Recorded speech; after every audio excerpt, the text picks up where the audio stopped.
Assalamu alaikum, everyone. Thank you for joining us today for another episode of Black Tea.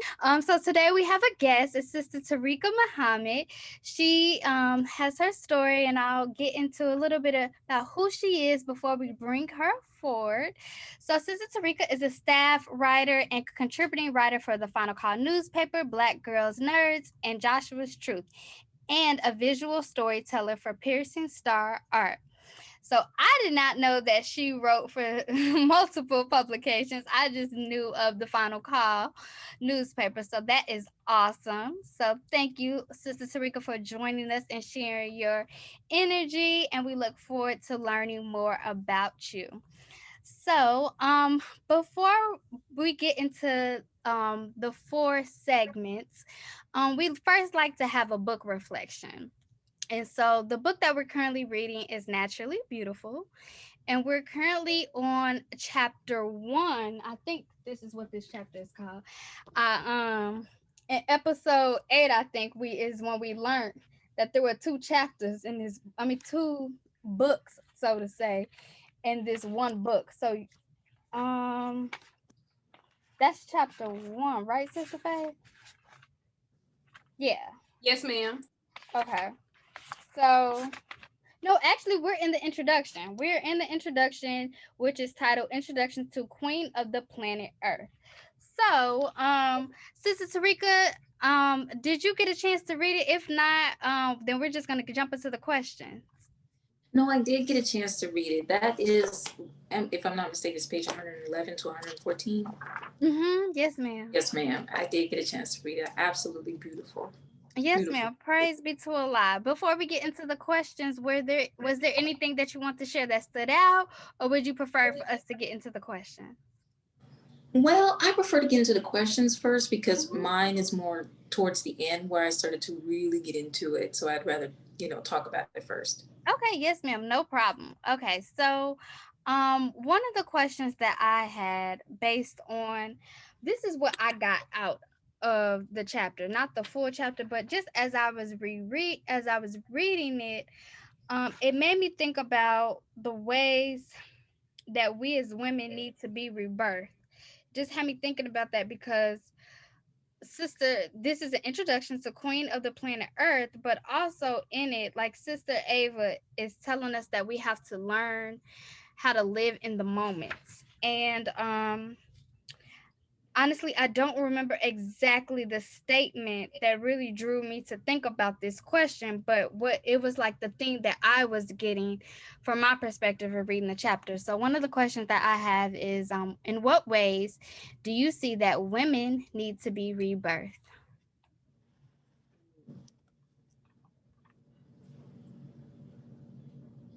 Wow. Oh, that's a deep question. What ways do you see women that, well, I mean, if I may go for Sister Faith, or are we doing like a circle or just? Oh, no, ma'am. The question is for you, beloved. Oh, okay. Oh, okay. Well, I think, the first thing, at least according to the reading, the first thing that we have to address, and as Sister Ava put it, the most difficult task on the path to personal ascension is to accept a negative prepossession, let go of the old self. So I think in addressing the question, the first thing that we have to do is be willing to let go of parts of us that are old, essentially, that may not be relevant anymore, or that just may just may be out of taste, because that's part of a journey that was before then. And as she said, we're constantly going through different levels. We're constantly moving towards perfection. So we have to be willing to brush up, clean up, and then put that to the side. Brush up, clean, and keep doing it, and keep doing it, and keep doing it. That's part of the trial. So for me, that's just one of the things that we have to do. And that's not easy. I mean, there are certain parts of us that we don't feel that we have to change. We don't feel that we have to change certain parts of ourselves, especially, and I'm just going to put it bluntly, especially as sisters, there's certain, we're not going to let go, because the way the world comes at us, we have to build certain characteristics in order to deal with it. So why would we let those parts of us go if we have to keep dealing with a world like this? But then we also have to keep in mind that this world is dying. And in that, whatever reservations or grievances or, you know, crispy edges, for lack of a better word, that we have regarding ourselves, we have to let that go in letting the world go. So that's my long-winded answer to that question. We just have to be willing to let go of some bits and pieces of ourselves in order to progress. Yes, ma'am. That wasn't long-winded at all. That was really beautiful. And I think that even speaks to like men. That was like um not general, but just meaning for both men and women, something we all need to do is let go. And that definitely speaks to me. Moving to Georgia, we spoke about this in some other episodes, but moving to Georgia, I was trying to keep the old parts of me, the old parts of Destiny, but I'm no longer that person. And the law permitted me to move here. So I need to be in present time. So that was really beautiful. And I definitely agree with that. Sister Faith, did you want to speak to that question or had anything that came to your mind? No, ma'am. Well, I guess my question would be, how do you let go of the old parts of yourself? What does that look like? Because we know that we have to, but how do you let go of those old ways and introduce a new way?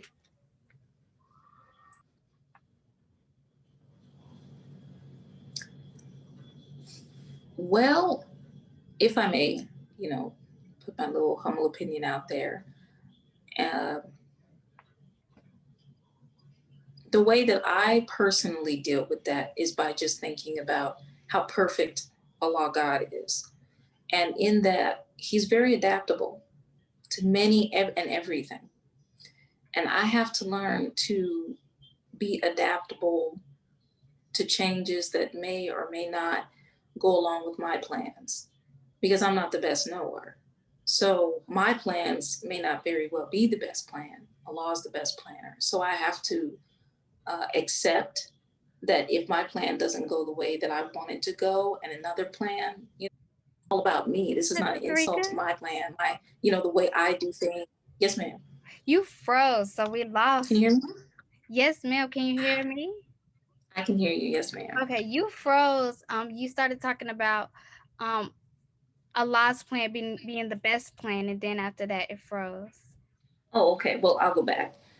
Allah being the best planner, we have to recognize and remember that so that and we have to remember that He's constantly moving. Him being the best planner, He is the most adaptable to change. He being the best planner, He's prepared for anything. But we're not. We're not the best of planners. We're not prepared for every single thing. We just have to accept that in our journey to becoming more like Him.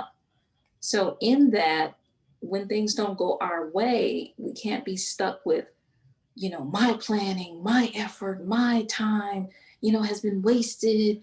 This is an insult. We can't look at it that way. We have to look at it, okay, well, okay, that plan has got to go. I got to do something else. I gotta adjust. I gotta move forward to accommodate for these changes.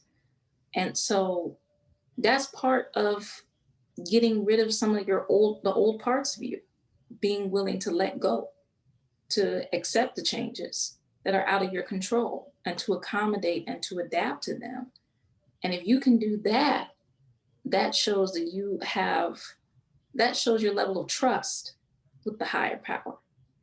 That even though this was your plan, this was what you wanted, you're willing to let that go for His plan, for what He wants. And I think that that's part of, letting old parts of you go, is being more accepting to, God's plan. That was beautiful. Thank you. Thank you for sharing. Crazy to Allah. Sister Faith, did I that answer your question? It answered my question, but I have another question. um, you said that Allah is adaptable, and Yes. so for us to be adaptable. But what makes you say that Allah is adaptable? Well, to me, a law is adaptable in that the evolution of things, the evolution of change, the evolution of, say, like the way the earth renews itself, the way plants grow, the way animals reproduce themselves, the way we reproduce ourselves, the way the human body is so adaptable to, different elements and stuff like that. Those are all reflections of what's in the higher source. So you know that if you're seeing like the planet is, oh my God, like trillions of years old. And everything in it is like you were older than the years that you were on this planet, and it's still going, it's still going, it's still going. Things are still moving. So that's how you know that the creator is very adaptable. I don't mean that he's adapting to changes, that he's not in control, but the way that he works, and this is just my humble opinion, the way that he works, he is prepared for that, to us, something that may seem unexpected or unpredictable. He's prepared for what may be unpredictable to us. So I'm really measuring it. I'm not measuring it to, how a law may decipher what's adaptable and what is, you know, what's the word I'm looking for? Accepting change and things like that. This is just my humble opinion, how us, trying to be like the creator, adapt. So keeping that in mind, that is what I would interpret as being very adaptable, being able to withstand various constant change and still be intact, you know. Yes, yes, ma'am. That's a really interesting perspective that I also have to agree with. I would have never thought of Allah being adaptive because this is Allah's universe. This is his creation. We are his creation, and he already knows what's going to happen. So is he adapting? But from the lenses of his universe, and we as his creation constantly evolving when we are not so resistant to change, shows that his thinking is not one track minded, but that he's always looking to evolve. He's always looking to grow, which I can pick up just like you just said. I don't think I would have ever thought about that. But it could lead one to say that a lot is adjustable and and adaptable, and that's how we should be as his children. So that was a good follow-up question, Sister Faith, for that clarity, and thank you for the insight, Sister Tariqah. Do you have uh, any other follow-up questions, Sister Faith, before I we mean, Sister Tariqah done blew my mind. I just, I'm Crazy like, too. yes, ma'am. Yes. So on page 113, Sister Ava Muhammad poses a question, and I thought that I wanted to pose the same question to you. And in mid sentence, she talks about, well, I'll give a little context for those who have not read it. But Sister Ava is talking about living in the moment, and I think on that line of what we were just talking about adjusting, about being adaptable. Um, how can we then see what Allah is doing for our lives by just pausing for a moment?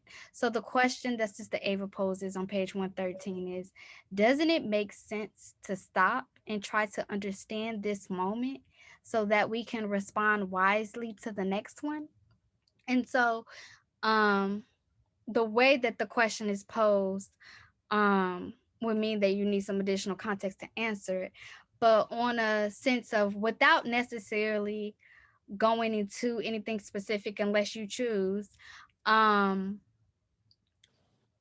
what would you say to that, Sister Tarika, and how would you respond to that question that Sister Ava poses?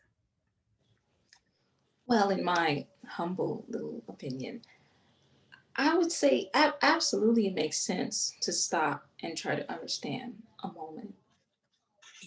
The challenge that's presented is being able to stop whatever you're doing, as important as you may think it is, and try to really look at the essence of what's going on.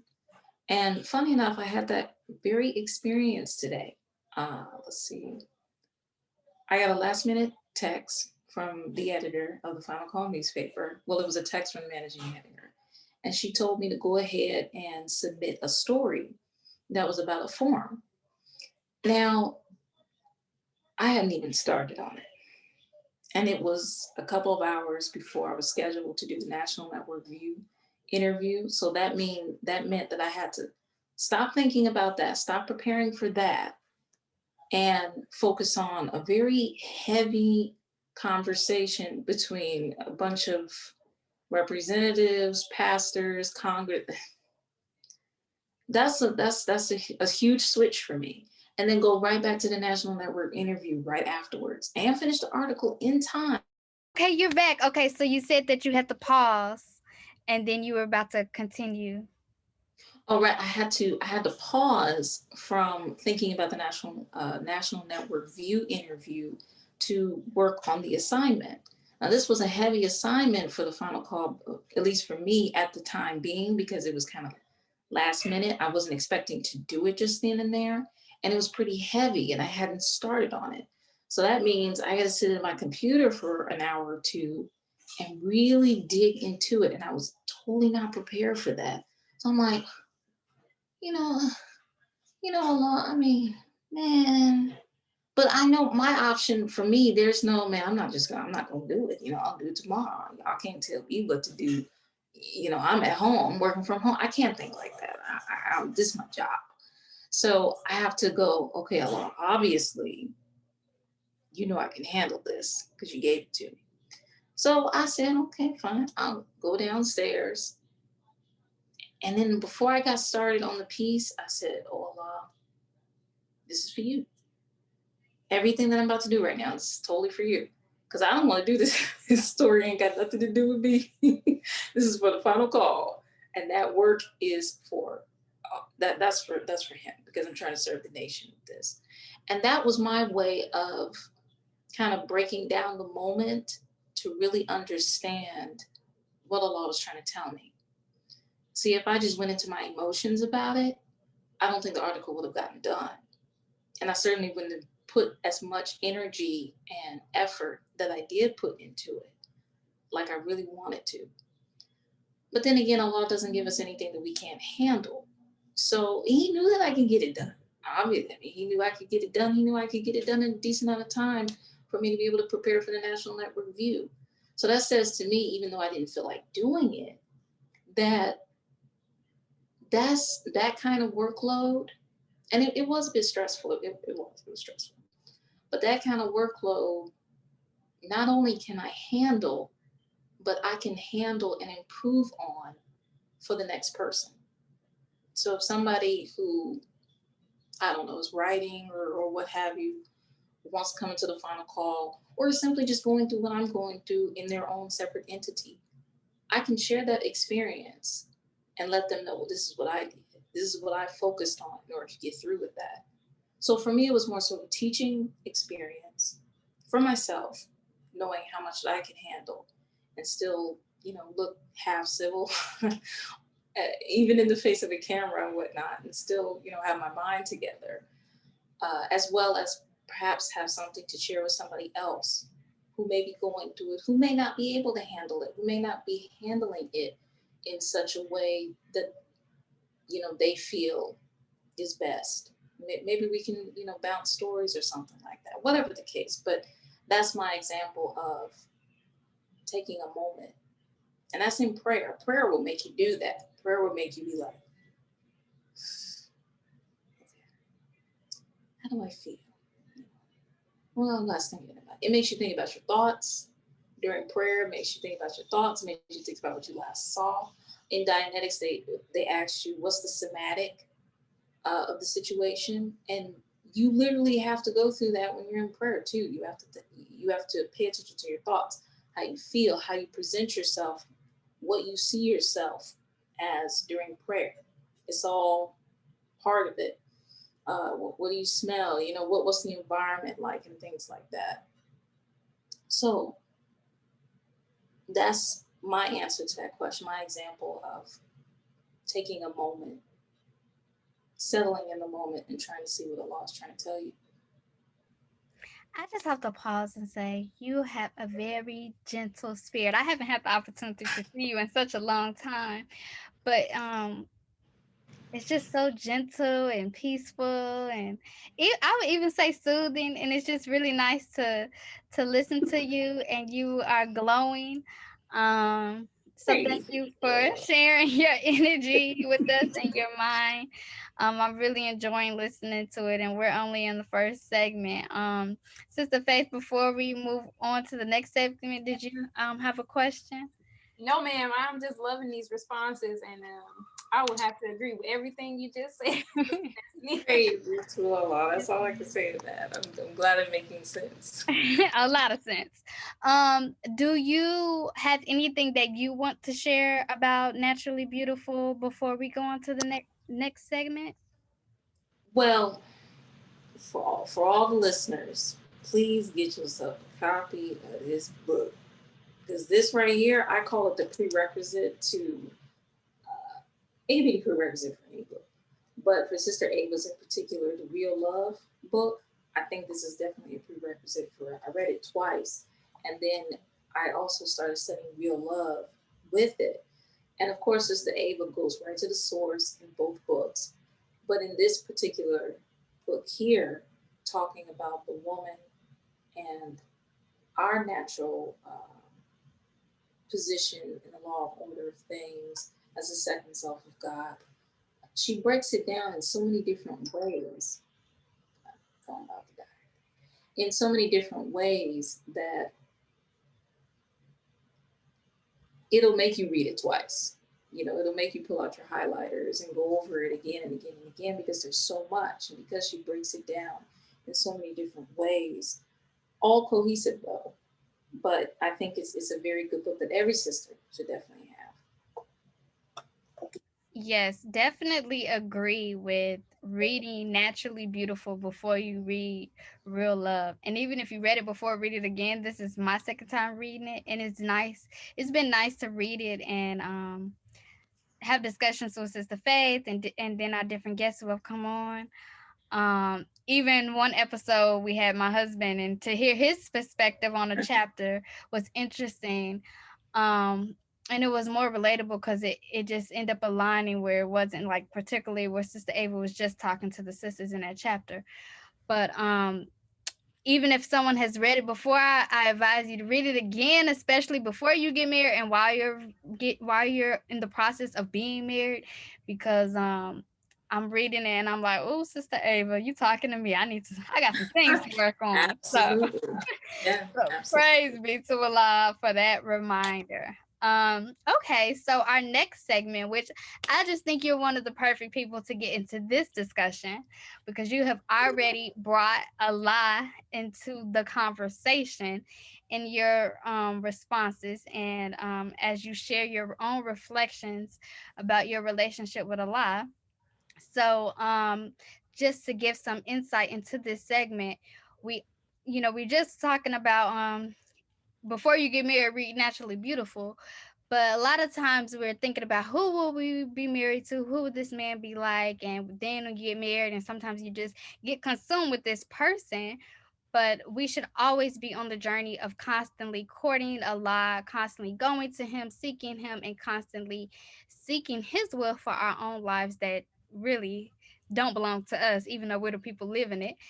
So, Mm-hmm.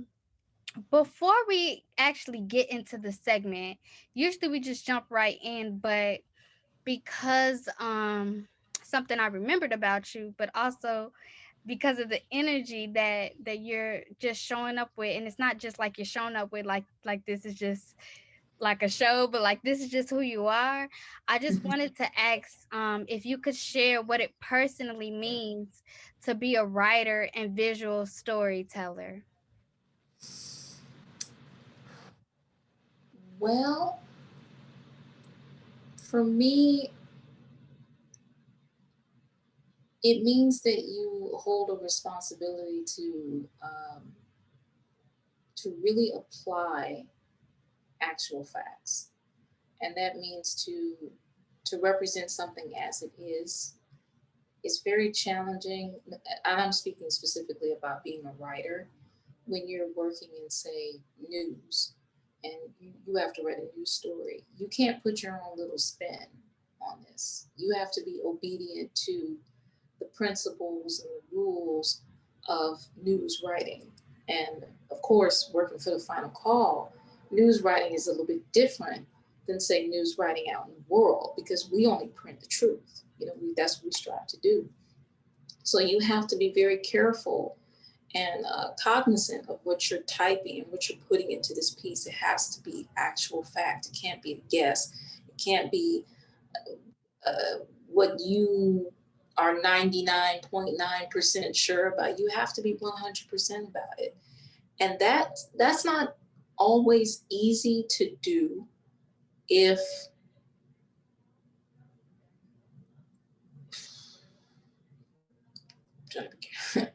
I'm specifically talking about my experience, because I went to school for graphic design, focus on graphic design, with a minor in English. I was never trained in journalism, never. I did English because I liked writing stories. I like writing fictional pieces. So you can just imagine going from that to news writing in the final call. It's a totally different ball game. You can use your imagination, I mean, when it calls for it, but it's very different from fictional writing and doing your own thing in just regular plain like literature, especially in the white man's world. So it can be very challenging sometimes, but what keeps me going is just keeping in mind that it's not just me. This story that I'm telling is not Tariqah's story. This story is a story that somebody else may very much need to hear, very much need to read. It can be life changing for the reader, or it could change their opinion. It could change their belief. It can do so many different things. So realizing that the power that you have in the pen is very humbling. It's very humbling. At the same time, it's very challenging. But I take on that challenge with as much humility as I can, because I actually enjoy what I do, in that this is for the nation, this is for our product, this is for the mission. So keeping that in mind, sometimes it doesn't even feel like work. Sometimes, sometimes it really doesn't even feel like work. It feels like I'm just being a soldier for Muhammad. What else am I doing? But then when you get that paycheck, well, the charity, and then you realize, oh, that's right, I'm working. That's what I'm doing. Okay. Oh man, this national job. You think about it as like that sometimes, but that's been my place as a writer. Now, as a visual storyteller, that's all me. I've been drawing since I was about 6 years old. It's always been a part of me. And I've only been trying to get better and better and better and better at the craft that Allah God blessed me to, perfect, and to get to a certain place where I can use it again to serve my nation. So that's the way that I see visual storytelling. It's just using what I have to tell a story, using my creativity to tell a story. It's more freeing than, say, being a writer, because you don't really have to follow too many rules. You really make up the rules. You really express your godhood when it comes to that. So it's a very good balance, being a writer and then being a visual storyteller, because you get to express your godlyhood more so, and your Islam in visual storytelling for me. And then with writing, you're more constricted to rules that have already been set. And it's a test of how obedient are you in serving the nation. That's, my take on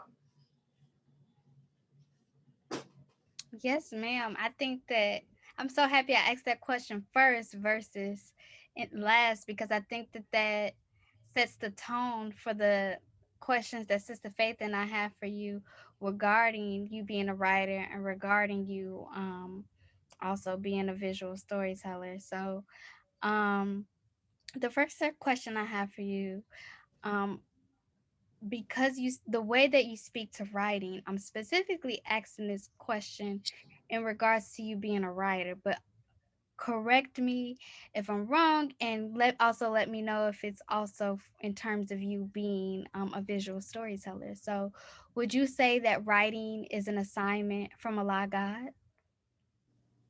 Oh yes, I would definitely, yes, ma'am, I would definitely say that because the assignments that I get, that ain't got nothing to do with me. It ain't got nothing to do with me, nothing to do with my field. So half of the time, not half of the time, but sometimes it's not even something that I'm even interested in. It's like straight up boring. But when you get into it, Mhm. and when you just come in with pure intentions, like, okay, I just want to get this story in the way that it should be presented for the Final Call newspaper. That sets the tone for the amount of effort and the integrity that you'll have for the assignment. And that right there is rewarding in itself. Mhm. So again, you're removing yourself from the situation. You're making this more so about this is the mission. This is the mission. You're keeping focus. This is the mission here. This is not about me. Because if it were up to me, there would not be 40 years of the Final Call. Yes, ma'am. That says a lot. Not about you, but it says a lot about the minister. Exactly. So you gotta keep that in mind because I'm a totally different person. It's not to say that I wouldn't do the work. It's just to Right. say that I'm like that's not me. Right. That's the mission. That's something bigger, much bigger than myself. So keeping that in mind, that's what keeps me going. Yes, ma'am. I just love how you said that though, that it wouldn't be 40 years because it just makes me reflect on like everything that the minister does, and he does not do this for himself. So, Mm-hmm. yes, praise be to Allah for that. Um so my next question that I have for you is still in regards to your assignment and you being a writer. It's when did you start writing and when did you realize that it's an assignment from Allah God? You mean when I started writing for the Final Call, or just Just in general? just in general. Well, okay. I've kept diaries for many, many, many, many, many years, and the earliest diary that I have, I believe I was either 6 or 7 years old. So I've been writing since then. My mother studied English and journalism as well, and she, teaches English. Her love for English and writing resonated with me very much so as my favorite subject. It was I like to do it on the side. I just loved writing, just loved it. And I still do to this very day. I still do my journaling. I got a bag full of diaries. I don't know what to do with myself, what to do with it. Trying to think, okay, should I photocopy these things?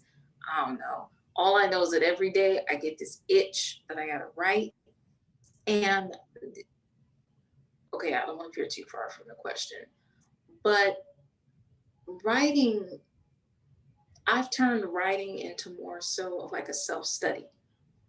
So my journals nowadays are really just letters to God. And I have certain names and things. They're kind of like love letters almost. And I like to approach it that way because one time I had this thought in my head. I was just like, okay, there's no way that I'm going to treat my husband sweeter than I treat the Lord, right? So I started thinking like, okay, how okay, before I start acting a certain way, if with a future with a husband, hypothetically speaking, maybe I should start practicing with God. Yeah, that's what I'm gonna do. So I start coming up with sweet names for him, and just communicating to him on a very intimate level, trying to get a sense. At the same time, when I look back at these entries, I see, my evolution. I see where I was yesterday. I see where I was a couple of hours ago. I see where I was a couple of months ago. When I talk about things that really bothered me, I see how long it bothered me, what bothered me the most, and a trigger or I can even tell when I was angry that day how I wrote, So it's more like a self-study at the same time. That's my method of building a relationship with Allah. So that's how I see writing, even with the final call, building a relationship with Allah. The better that I get in communicating, the tighter our bond is with each other. The better, the feedback, the better I'm able to put something out there, instead of it, how sometimes we may express not exactly what we mean or what we want to say, but what the words we use, that's how it's interpreted. It's tightening that up that I try to do. I don't want to I don't want to lose being able to communicate how I feel and what I'm actually thinking, even with my emotions. I want to be able to be very straightforward. And how I'm doing that is in practicing in my relationship with Allah, as well as writing, like say for the Final Call newspaper. Yes. Could you well, before I ask a follow-up question, um I love what you said about, I'm not going to say it verbatim, but what you said about loving Allah. You want to make sure that you don't love your husband more than Allah, basically, and you want to practice with Allah. I think it's so beautiful and such a grounding practice that you're doing, so that, again, the speaking to the whole purpose of this segment of courting Allah, making sure you don't steer away from that. And if you have that solid foundation, and if you ever get off, like, you can go back to it, because you sounds like Precisely. you've been doing it for so long. So that is very beautiful. um and then, when did you actually realize it's an assignment for you? Well, oh, the way the interview went when I started working for the Final Call. So it wasn't even a proper interview like that. It was really just I came to the Final Call one day. I was dressed for the interview and everything. I was ready, right? And he just sat me on the table and said, okay, um, proofread that. I'm like, okay. And that's when I started working. It wasn't even okay, so what have you did at school? How long have you been doing it? It wasn't, there was nothing formal about it. It's just when I got there, I apologize, I keep getting a phone call. It's okay. When I got there, he put me to work. And that was great. I feel like, oh, okay, I got the job. It was great. But that's how I knew that Allah was not wasting any time with me. It's like, okay, this is where you're gonna go. And even though it's not to say that I just started doing so well at the first time, I I struggled to get where I'm at today, but I never said to myself, man, I give up. I never did that ever. And I don't, to be honest with you, I can't necessarily say pinpoint why, because there were so many instances when I was just like, I'm about to lose it. Okay, Allah, better get them. Get, I ain't got no more patience. No more patience. Nothing. I'm about to act like a straight up lost found right now. Please do something. But then it always can't turn back around. And so I never quit. I never quit, no matter how very difficult it was. There were times when I was crying, but I never said I'm going to quit. And that's when I realized that, oh, this is blood right here. This is me, man. I'm so loyal to this that, there's been so many changes and things like that. I've seen people come, I've seen people go. The staff has changed.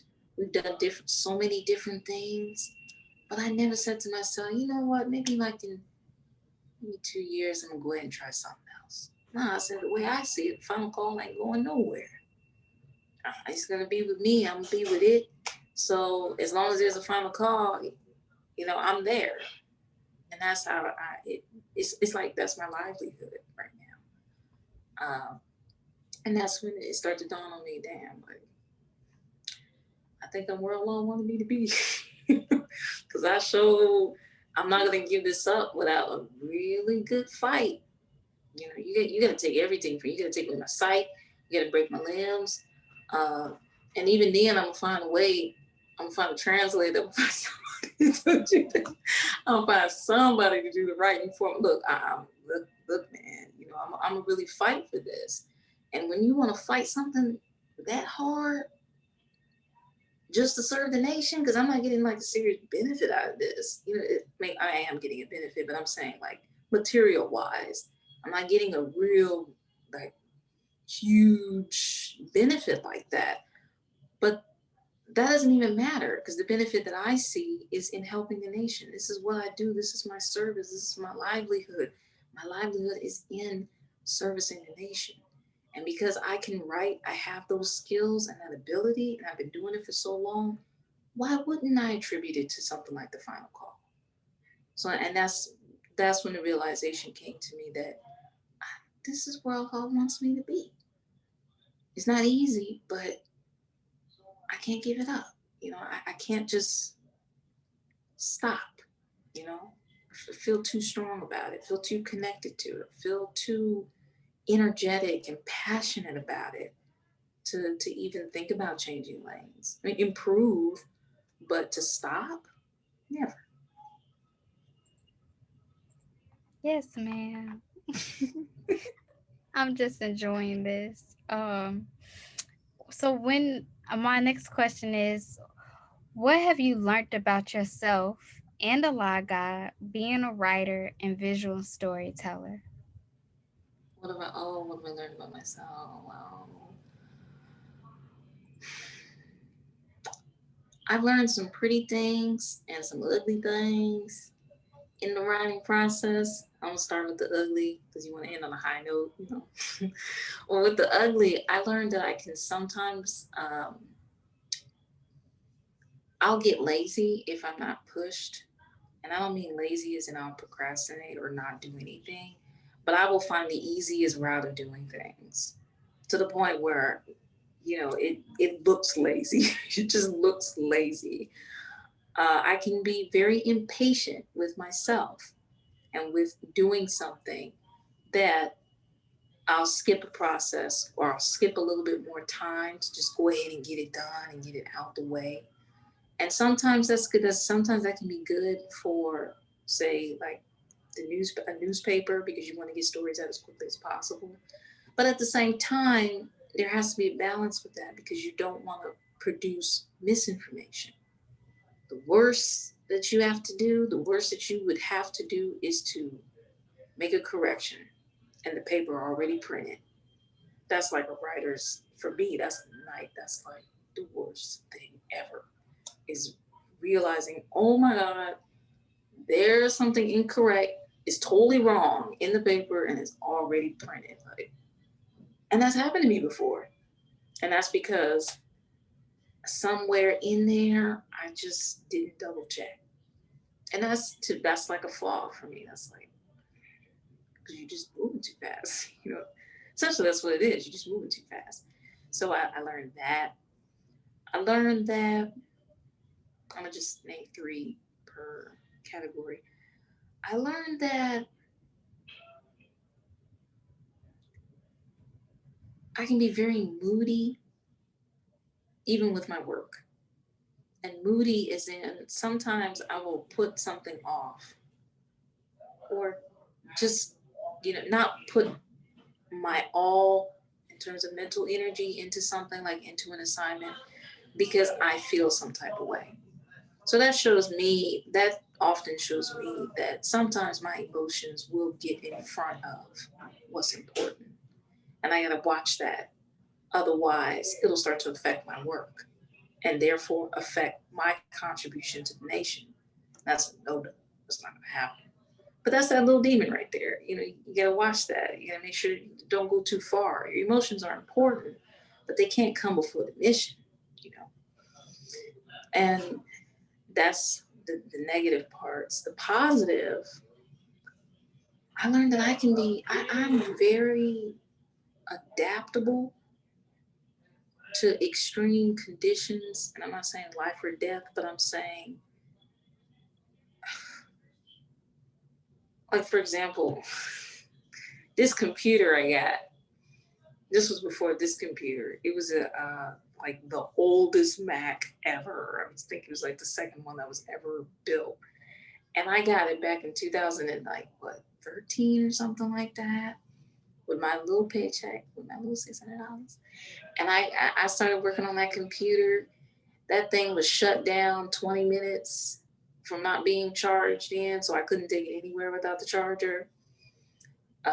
Very slow at times, bulky, but I still got my work done and on time with that computer. I wouldn't let anybody else use it. That's just how bad it was. I would never say, Sister Destiny, would you like to use my computer to do your work? Absolutely not. You turn around and be like, beloved, well, enough is enough. You need to get an upgrade. And that just, it took for me to step back sometimes and be like, dang, why am I using this janky computer? Because I adapted. I adapted over time to it. And now, even though it's very janky, I still make it do what it do and produce the work that I needed to for my assignment. And the same goes for many other things that I've had, or many other situations where I had to stop what I was doing right then and there and go to the next assignment. Like today, stop what I was doing, go to the next assignment.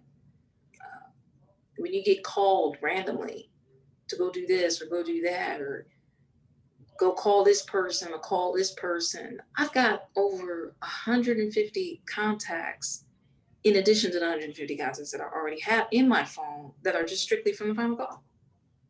I'm not, bragging about that, but I'm just saying that these are people that, I would never talk to, but they're in my phone now. I have to talk to them. I have to get a story out of them.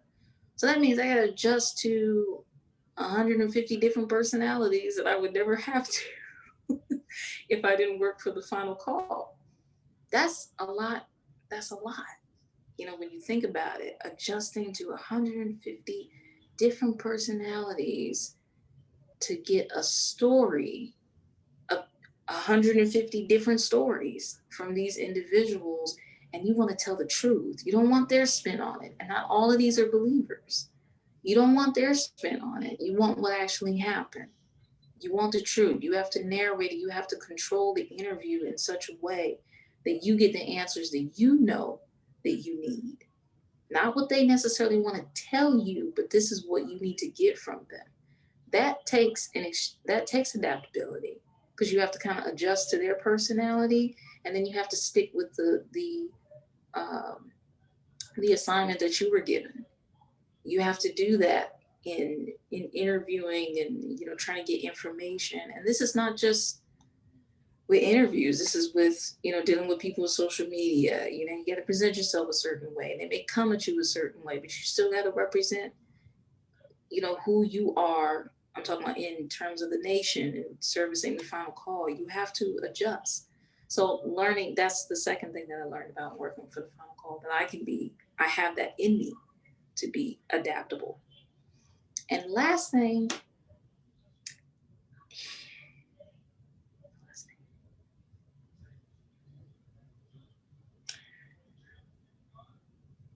last good thing. The benefits, I like the fact that I put my work before myself, because it really benefits in the end. When you look back maybe a couple of months later and you look at what you did, what Allah blessed you to be able to do, and you have a track record of doing these things, it's like in the Holy Quran where, no, not the Holy, wow. I saw this post on Instagram, I know it's true, but Allah looks at one deed, one good deed out of the 1,000 bad deeds that you did, and He will praise the one good deed. And it just makes me think, wow, if Allah focuses on one good deed in the midst of all them other crazy stuff that you did, and he'll look past that and look at that just one good deed. Can you imagine if you just keep doing good deeds? Just keep doing it out of, I gotta service my nation. I love Allah. I gotta service the nation. Just keep doing that good deed. Just keep doing it. Man, not to say that he'll never look at the evil deeds, not to say that, but you know, you can just imagine the kind of favor you may qualify yourself for by continuing to do that good deed. And when I think about that, it makes me go, okay, I'm going to keep putting my work before, myself in terms of like how I feel that day or something like that, or, what I want to do. Work comes first. And I really like that about myself. I really do. I really appreciate that because that shows a sense of loyalty to me that, I honestly didn't know was there until I was doing it. Yes, ma'am. And what have you learned from about God? He is extremely patient with me. He is extremely patient, and I'm so glad that he is not like dramatic and impatient like I am.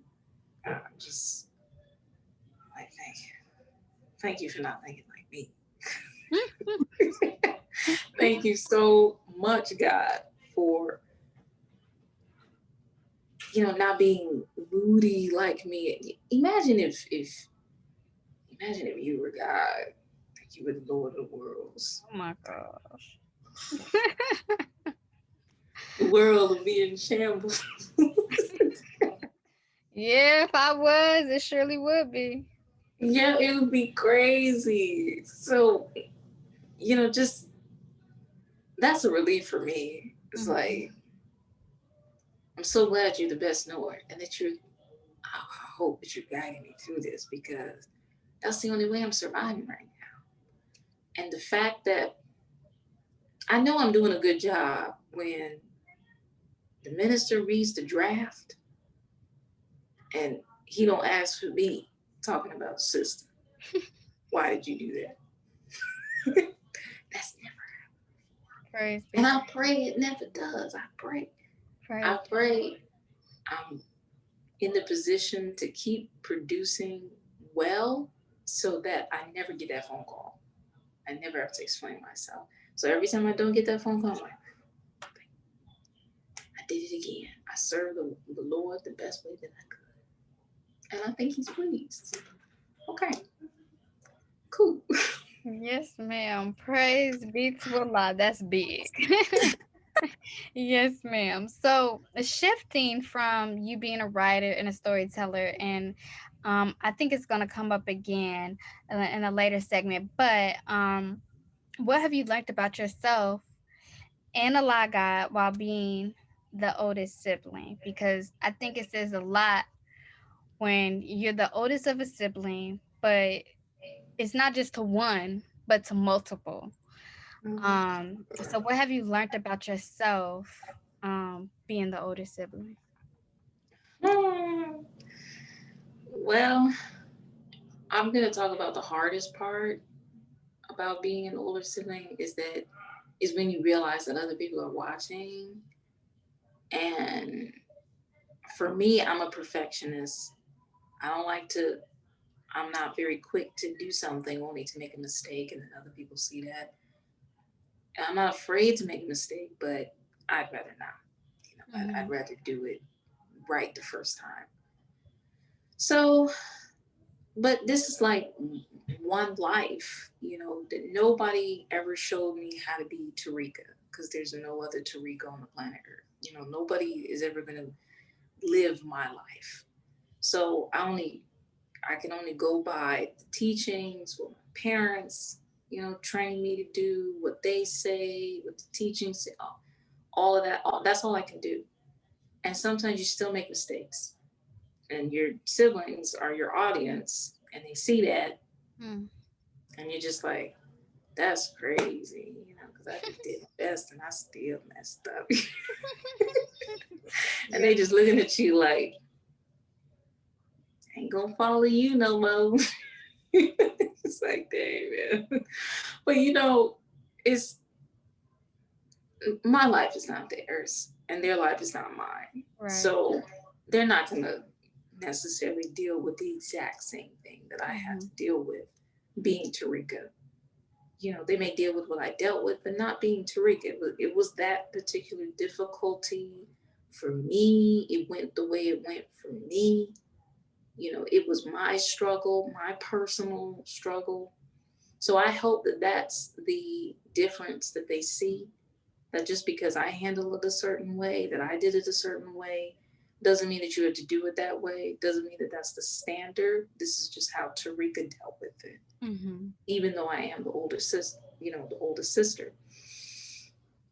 And especially for my sisters, being an MGT, yeah, it's that's a whole nother category. That's a whole nother category. It can be strenuous sometimes because, you know, I was the first to be a junior vanguard. I was the first to be registered. I was the first to go through the courtship process. Go through the courtship process, and it's the first. That's one of the struggles of being the older sibling, is that you're the first. You're your parents' first trial, right?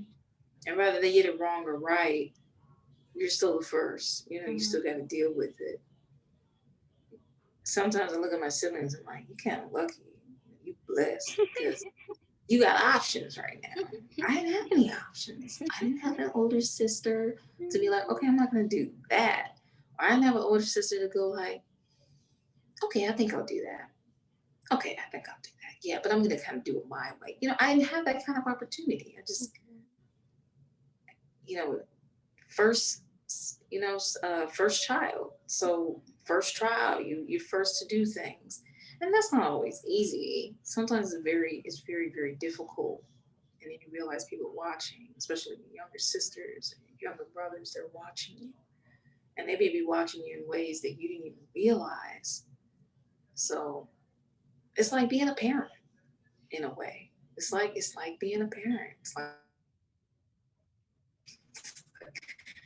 dang, you really paying a lot of attention to me. Okay. Even on my worst days. And that's when they really pay attention. So they don't pay attention to this stuff you did. So what's the bad stuff that you do? Like, okay. And then when it's really bad, they're like, man, nah. It's somewhat, life is a trip sometimes. But the way I see it, it is what it is. You know, I just do my best. That's all. That's the only answer that I have to that.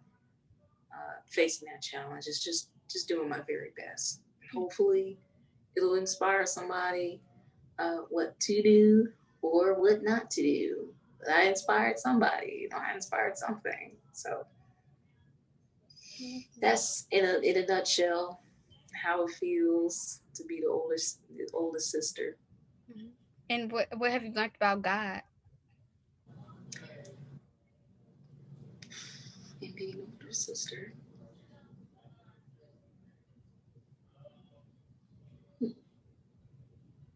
And being the oldest sister, I learned that, you know, if you really try to there's more benefit to trying to do your best. It just works out best in the end because Allah rewards you for that effort in trying your best. It may not turn out the way you wanted to, or, you know, you could have failed, but at least you did your best. And so that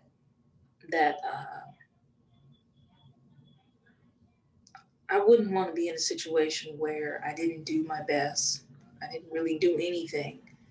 You know, I just kind of was sloppy with it in something that I'm supposed to be doing, or something that, you know, I chose to do. And I'm aware, being the oldest, is being, you know, me and raised in the nation, I'm aware of what not to do and what to do. And I choose to do it the way I want to do it. You know, just be sloppy with it. You know, Allah doesn't like that. I don't think that he likes. I don't think that that's in his favor. So, and he'll tell you, one way or another, you'll learn that hey, that wasn't cool. So I don't think that he puts on me a burden that I can't handle. If I just do my best, and as long as he's pleased, that's all I can really put on the table, even for my siblings. I did my best. I think that's what my parents can do. That's all any of us can really do is just really just do our best and let it all take it from there. And he's more rewarding and more merciful and more involved to me when you do your best. I hope it makes some sense there. I never actually thought about that question like that.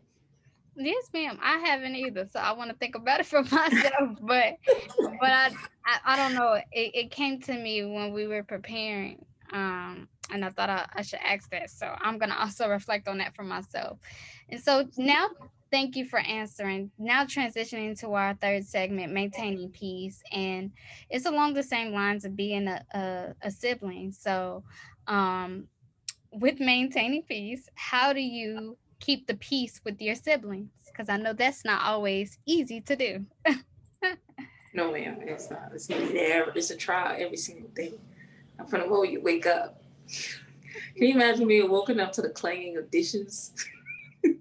Oh, I've imagined a lot with my sister. Yes. Like you just first thing you wake up in the morning, trial, and but at the same time you expect that from a house full of people.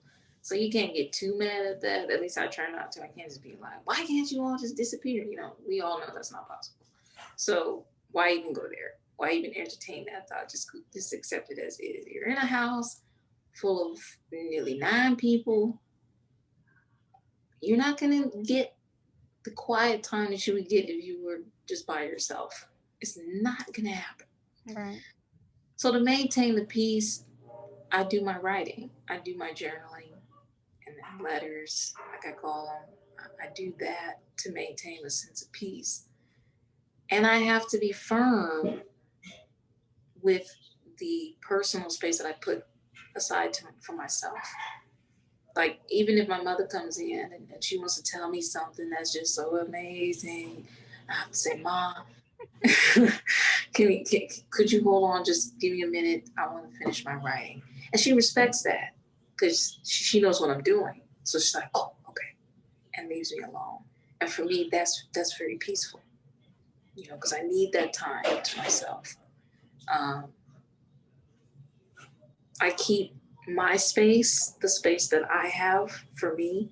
I try to keep it in the order, as clean, as pretty as I would like it to be for my peace. Because the kitchen is a shared, is public domain, for example. So it may not necessarily be how I want it to look. The living room is public domain, and it's like my parents' house. Like, what can I really say? It may not look exactly the way I want it to look. But when I come in my room, yeah, that's the way I want that to look right there. That's how I like my books to be in alphabetical order by author. That's how things are in the order and the way that I like it. So I think it's very important to have personal space. And it doesn't have to necessarily be a room. It just has to be like a mental room as well, that you are able to go into and really just quiet down for a minute and to savor the moment, try to understand the moment, like Sister Ava talks about. Really analyze and savor the moment that you're dealing with in order to deal with the outside. And that's how I'm able to, day by day, even though it's like 9 crazy people up in here, still able to find that sense of peace and still get through the day and things like that. Yes, ma'am. Thank you so much, Sister Tariqah. It's been so nice to listen to you. Really enjoying it. So thank you so much, Sister Tariqah, for all that you have shared. As mentioned, we're in maintaining peace, but Sister Faith is going to continue with the question. Yes, ma'am. So I believe you kind of sort of answered this question already. But my question is, do you think peace is something that fluctuates? It can be, depending on, I believe, at least from my personal experience, that peace can fluctuate depending on how how frequent you are in having peace in your life. So peace can be contingent upon many things if that's what you're used to peace being, contingent upon many things. But if you're used to finding yourself at peace, even in the most chaotic situations, every day, then no, peace doesn't necessarily fluctuate. It becomes adaptable in a way, it becomes adaptable to your situation, and you're still able to find it. That's where I want to get to. I want to be able to find peace even in the most like everybody's going crazy, like nuts, and they doing their thing. It's wild. You got noise in your ear and all that, but you're still able to just be there and be like, Allah is God. I want to get there. I really want to get. I'm not there yet, but I really want to get there where my peace does not fluctuate. It doesn't depend upon the circumstance or who's in front of me. It doesn't depend on anything. It depends on my relationship with Allah, which is the eternal peace. And that should never fluctuate. It's just about making sure that it's nice and strong. So would you say that in order to have peace permanently, that depends on your relationship that you have with Allah? Yes, I would definitely agree with that. That because for me, Allah is the source of the peace. So if you have a strong relationship with Him and He's the source of peace, then you have a strong foundation in peace. You have a more stable ground in maintaining your peace Mm. if that reflects your relationship with Allah. And as long as you're trying to work that, you just make an effort in trying to do that. That is where your success is at. It's not that you have to be at a certain point. It's that you're trying to get to that point. That you keep doing it every day. You work at it. That's where your success, inshallah, comes from. Yes, ma'am. Well, that was Sister Destiny. Did you have anything you want to add? No, ma'am, I'm just listening. Okay, ma'am. So we're gonna go into our next segment, which is come on, sis. Now, my first question for you, beloved, is what challenges have you faced with creating your animations, and what challenges have you faced with writing? But you kind of sort of answered that already. So, if you want to answer that again, then feel free. Oh, no problem. I didn't really get too much into the animating.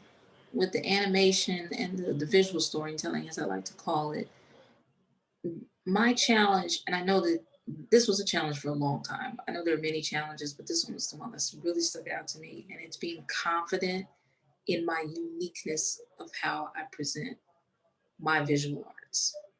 Because what I would see as professional and what I would see as good differed from, my presentation. So, sometimes you can sit there and be like, well, I'm not good enough, or I'm not quite there yet. But when I finished, when I was finishing up my junior year in college, and my instructors were telling me to pull on that uniqueness, don't try to make it so stiff and perfect. Do you, really focus on that. That wasn't them telling me that. That was Allah telling me through the teachers.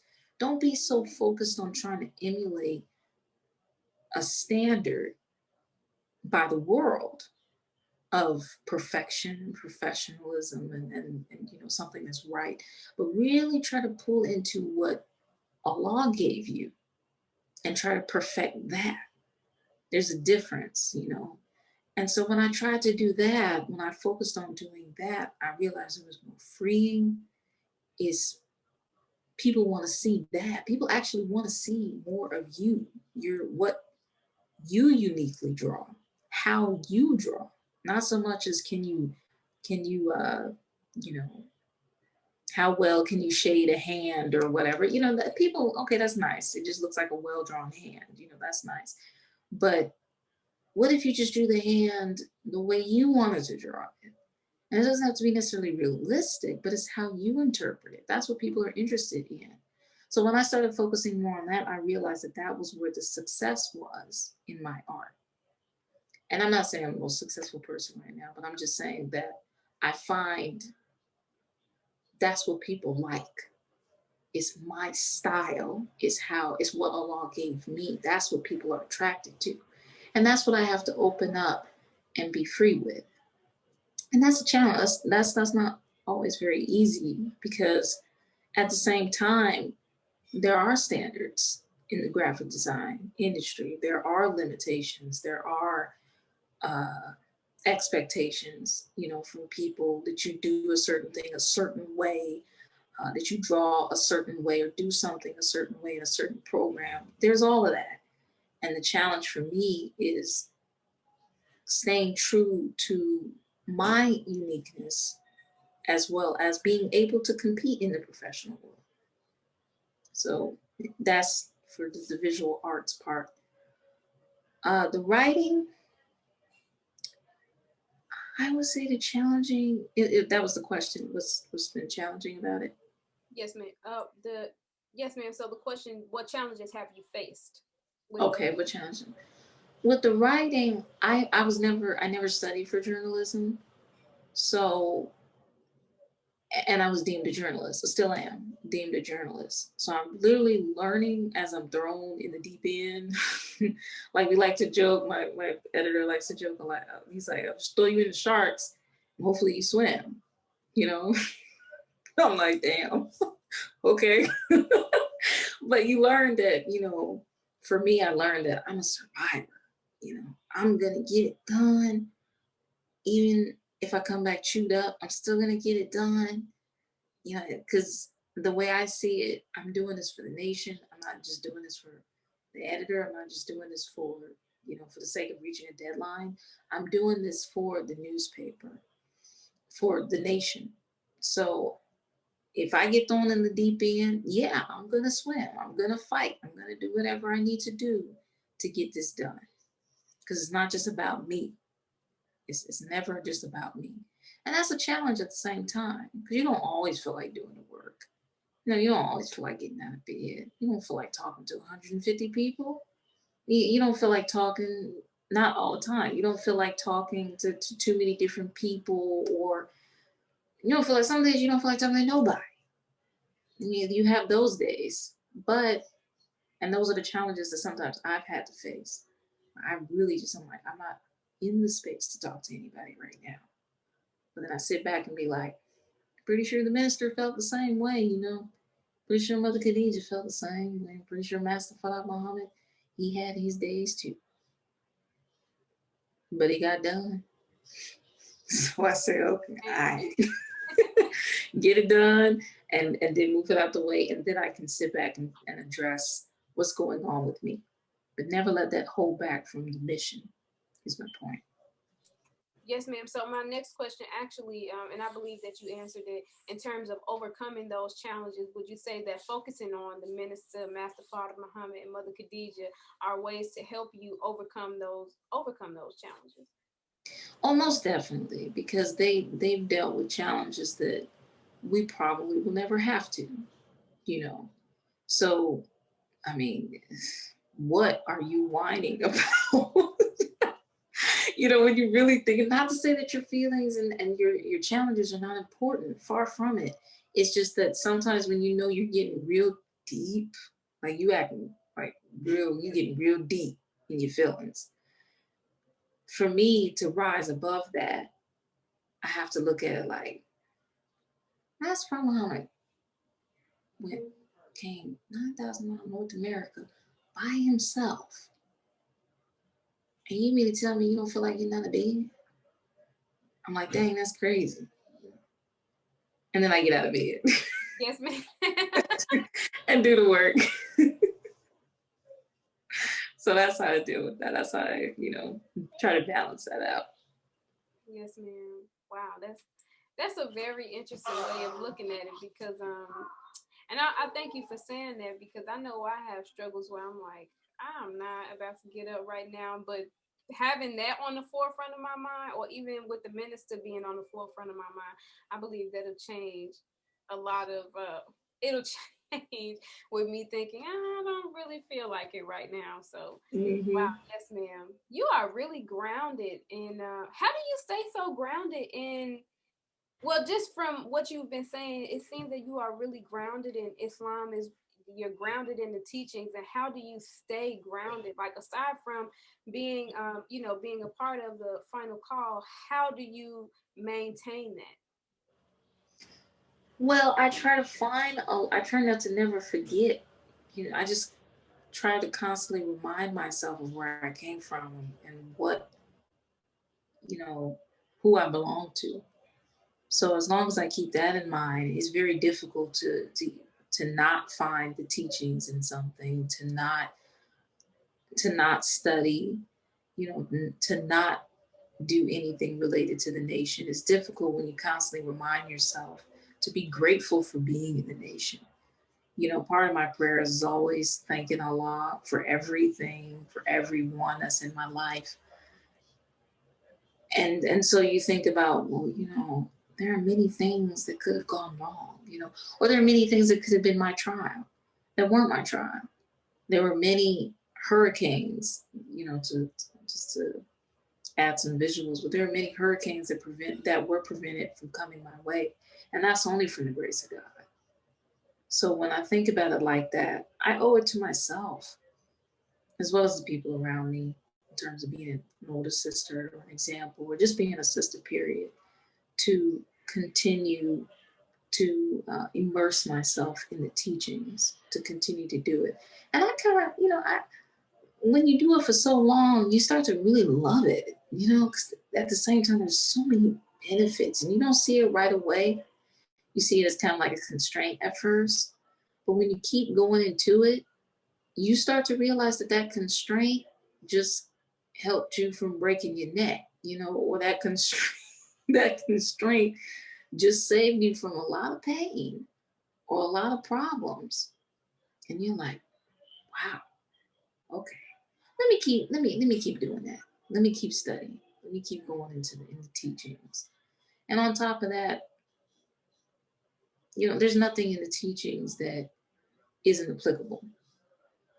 You'll find it somewhere, whether it be in the Holy Quran, in Sister Ava's book, Naturally Beautiful, in Real Love, in Message to the Black Man, that there's something about everything. So you can't really get out of it anyway. There's something for you in every part of the teachings. And as long as you continue to try to find that, you will, have a foundation. You will be grounded in those teachings. Wow. Yes, Oh, that makes sense.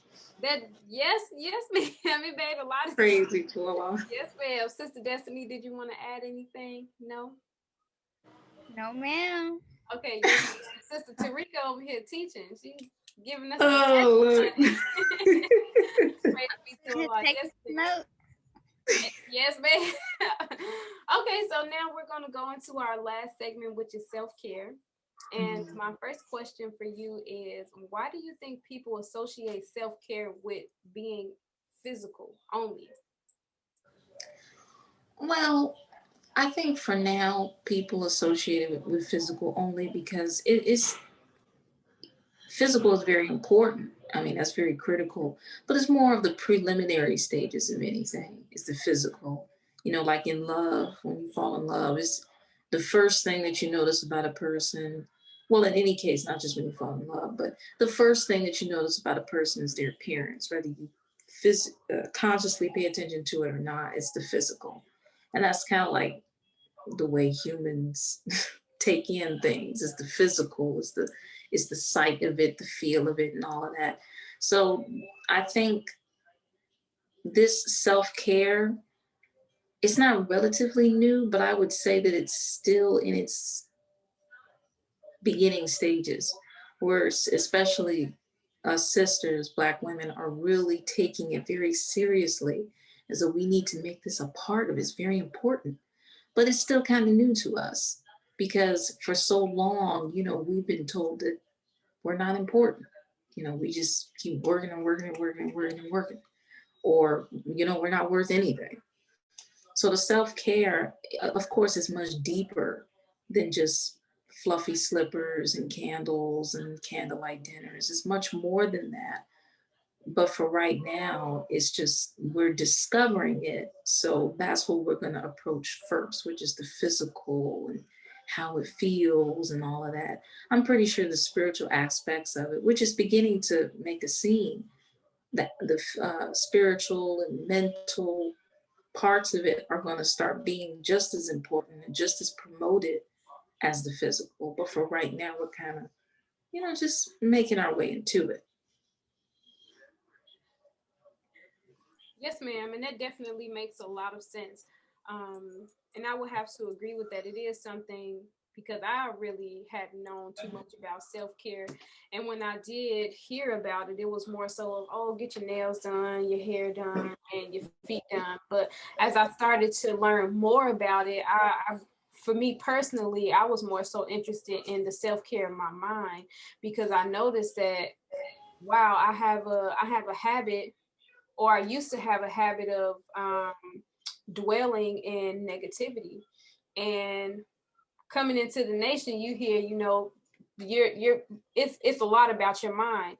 So once I got into that, I'm like, wow, okay, so I need to pay more attention to the way that I'm thinking because that's going to affect my overall health. So I love your explanation. I didn't consider that it is something that we're just now learning about being Black women, and like you said, we just okay, you're really not that important. You have to just work, work, work. So wow, yes, ma'am, and that makes a lot of sense. Now, my question for you is, what does your self-care regimen look like? Tune in next time. I'll just play. My my self-care for me, okay, well, I'll put it this way. My ideal schedule for self-care is waking up for Fajr prayer. Because I honestly, as much as at the same time I don't like waking up very early, I love the morning hours, like the early morning hours and the train in the background, because I live in the suburbs, train in the background, and it's so quiet. Talking about it's so quiet, you can hear the hardwood floors pop. That's just how quiet it is. It's like you, I mean, sometimes you hear ringing in your ears. That's just how peaceful it is. And that's the reward I get with waking up early in the morning and talking to Allah. And I like to light my candle, I like to drink my coffee, and I like to really get into just my relationship with God right then and there on paper. And then after that, I like to go into my studies about an hour or so and really get into, Message to the Black Man, Our Savior's Arrived, continuing to read those books and really get that information in me. And then from there, that's when I open my doors to other people. So I go out there, I talk to my parents, talk to my mom, see what she's up to today, talk to my siblings. I introduce my phone now, now I'm talking to people, and that can be, very rewarding too, because you can't just stay in your mind all day long. Like Sister Ava said, you can't do that. So it's very, rewarding too. And that for me is a form of self-care, because how other people, not necessarily, it shouldn't be so much focused on what other people think of you like that, but how you present yourself to other people is also very important, because you don't want to be nasty towards other people. You don't want to come off you don't want to be a vessel of negative energy to other people. So it's kind of like a checkup, when you talk with other people, when you share thoughts and stuff like that. It's a checkup to see where you are, where you really are. And that for me is a form of self-care, because I like to know that and I like to use that to improve myself. And then I go about my day, with work. In between, I have to take a break. I should take a break. maybe do some yoga or do some reading from a book that may not be necessary, like one of my many books that I have over here, they're fictional, just to keep that imagination going, just to inspire, or just to pretty much just take a break from where I'm at, just to go somewhere else. To me, that's a form of self-care. It keeps me busy, but not in a monotone way where I'm just looking at the same thing over and over again. It keeps me busy in a very insightful, different, adaptable way, you know. And then from there, if it's my eat day, shout out to Sister Destiny. She inspired me with that eating every other day was. Anyway, if it's my eat day, then I like to, my favorite, I like to set up my table where I'm going to eat. I like to put the knife and fork and spoons and stuff like that. I like to do a continental style knife and fork, napkin, wine glass, and a water glass. I'm not drinking wine, but I'm saying that's the type of glass it is, like a wine glass with some juice, water glass. I love that setting and sitting down. It looks posh as I don't know what, but for me, that's a form of self-care because I feel as though I deserve that kind of table setting. I deserve all of that. And I get, you know, oh yeah, I did forget to mention that. I do have a schedule when it comes to like my beauty regime. Like I have a set time when I do my hair and my nails and, really just, you know, purdy myself up. I have a schedule for that I try to stick to. And after a while, at first it was kind of a burden because you're like, who am I getting pretty for? This is extra work. But then when you keep doing it, you kind of, you feel good about it. you start to really enjoy it, especially when you start to see benefits. So just like your hair, your hair is different, as much, shiny, like, oh, it's working, Yes. When you do your nails, you're like, oh, they look good. Okay. You start to feel really, really not proud, but pleased and appeased by what you're doing for yourself. And then on top of that, compliments are nice too. Like, oh, I like what you did your hair. Can you do my hair? Crazy to a lie. Yes. So that's a day like self-care for me. Yes, ma'am. I have a follow-up question for you. How did you stay, or what motivated you to remain consistent in your self-care regimen?